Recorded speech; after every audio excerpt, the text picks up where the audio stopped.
പുനലൂർ പട്ടണത്തിൽ സ്കൂൾ വിദ്യാർത്ഥികൾ തമ്മിലുള്ള സംഘർഷം പതിവ് കാഴ്ചകളാവുന്നു. പുനലൂർ സെന്റ് ഗ്രേറ്റി സ്കൂളിന് മുന്നിൽ വിദ്യാർത്ഥികൾ ചേരിതിരിഞ്ഞ് തമ്മിൽ തല്ലിയതാണ് അവസാന സംഭവം.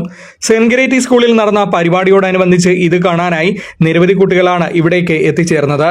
ഇതിനിടയിലാണ് വിദ്യാർത്ഥികൾ തമ്മിൽ സംഘർഷമുണ്ടായത്. സംഘർഷം ഏറെ നേരം നീണ്ടുനിന്നതോടെ വിവരമറിഞ്ഞ് സ്ഥലത്തെത്തിയ പുനലൂർ പോലീസ് വിദ്യാർത്ഥികളെ വിരട്ടിയോടിക്കുകയായിരുന്നു. കഴിഞ്ഞ ചൊവ്വാഴ്ചയും ബുധനാഴ്ചയും പുനലൂർ പട്ടണത്തിലെ പ്രമുഖ സ്കൂളുകളിലെ വിദ്യാർത്ഥികൾ പുനലൂർ KSRTC ബസ് സ്റ്റാൻഡിലും സംഘർഷമുണ്ടാക്കിയിരുന്നു. പോലീസ് എത്തിയതോടെയാണ് വിദ്യാർത്ഥികൾ സംഘർഷത്തിൽ നിന്നും പിന്മാറിയത്. വിദ്യാർത്ഥികൾ തമ്മിലുള്ള സംഘർഷം പതിവായതോടെ സ്കൂൾ അധികൃതർക്കെതിരെ ആരോപണങ്ങളുമായി ജനങ്ങളും വ്യാപാരികളും രംഗത്തെത്തി. സ്കൂൾ അധികൃതർ നിരുത്തരവാദപരമായിട്ടാണ് ഈ കാര്യങ്ങൾ കൈകാര്യം ചെയ്യുന്നതെന്നും ഇത്തരം പ്രശ്നക്കാരെ കണ്ടുപിടിച്ച് വാണിംഗ് നൽകാനോ മറ്റ് മാതൃകാപരമായ ശിക്ഷാ നടപടികൾക്കോ സ്കൂളുകൾ തയ്യാറാകുന്നില്ലെന്നുമാണ് ആരോപണങ്ങൾ ഉയർന്നിരിക്കുന്നത്.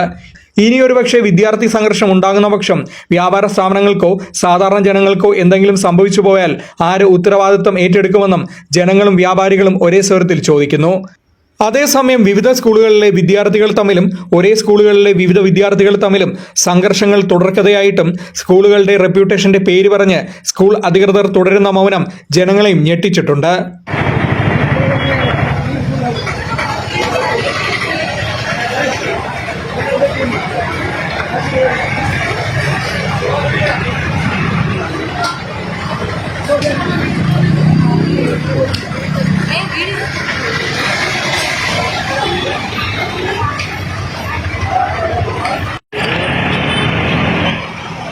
Fox TV news, Punalur.